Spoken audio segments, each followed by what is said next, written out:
بسم اللہ الرحمن الرحیم۔ احساس کر کے دیکھنے اور سننے والوں کو السلام علیکم۔ قاضی شارق بن حارث اپنے بیٹے کے ساتھ کھانا کھا رہے تھے۔ بیٹے نے کہا، ابا جان، میرا کچھ لوگوں سے جھگڑا ہے۔ میں آپ سے مشورہ کرنا چاہتا ہوں کہ اگر میں حق پر ہوں تو مقدمہ آپ کی عدالت میں پیش کروں گا، اور آپ انصاف کے تقاضے مد نظر رکھتے ہوئے میرے حق میں فیصلہ کر دیں، اور اگر آپ یہ سمجھتے ہیں کہ میرا موقف کمزور ہے اور میں غلطی پر ہوں تو پھر میں سرے سے یہ مقدمہ پیش ہی نہیں کروں گا، بلکہ ابھی ان لوگوں کے پاس جا کر کسی طریقے سے صلح کر لیتا ہوں۔ والد نے دریافت کیا، بتاؤ کیا جھگڑا ہے؟ بیٹے نے تفصیل سے بتائی۔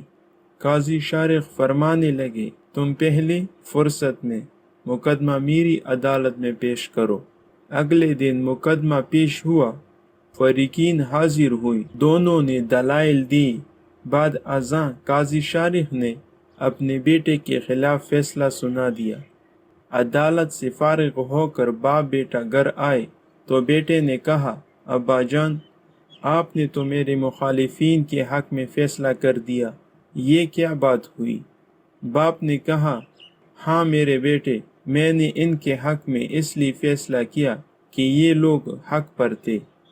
بیٹا کہنے لگا، ابا جان، مجھے فیصلے پر اعتراض نہیں، ملال یہ ہے کہ میں نے آپ سے مشورہ کیا تھا اور آپ ہی کے ارشاد پر مقدمہ دائر کیا تھا۔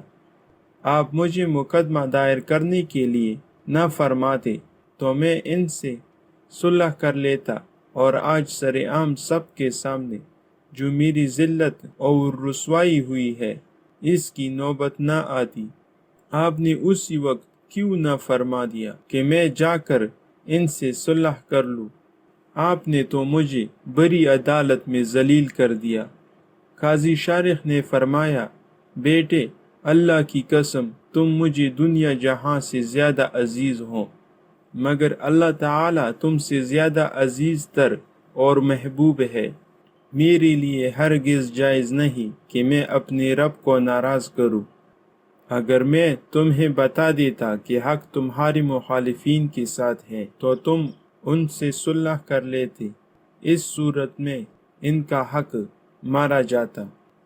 مجھے ان کی حق کی تلافی گوارا نہیں ہوئی، اس لیے میں نے حق باہ کردار رسید کا اہتمام کر دیا۔